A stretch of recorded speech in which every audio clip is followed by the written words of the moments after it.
గుంటూరు నగర municipal council సమావేశం సందర్భంగా నీతి నిజాయితీగా పనిచేస్తున్న ఒక ఐఏఎస్ అధికారిని పరుష పదజాలంతో దూషించడం చాలా దుర్మార్గమని ముఖ్యమంత్రి చంద్రబాబు నాయుడు, కేంద్ర మంత్రి పెమ్మసాని చంద్రశేఖర్, గుంటూరు పశ్చిమ ఎమ్మెల్యే గళ్ల మాధవి ఆశయాలకు అనుగుణంగా గుంటూరు నగర అభివృద్ధికి ప్రతిరోజు ప్రతి డివిజన్లలో పర్యటిస్తూ వాటి పరిష్కార దిశగా ప్రయత్నం చేస్తున్న కమిషనర్ పులి శ్రీనివాస్ పట్ల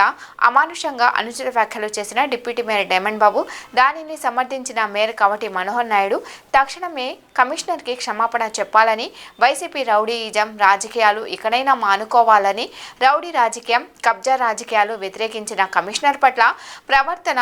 మానుకోకపోతే ప్రజలే బుద్ధి చెప్తారని తెలుగు శ్రేణులు హెచ్చరించారు. ఈ విలేకరుల సమావేశంలో రాష్ట్ర బీసీ అధికార ప్రతినిధి Upputuri Perayya, Koratipadu walking track president మరియు 44వ డివిజన్ కస్టర్ ఛార్జింగ్ కన్నసాని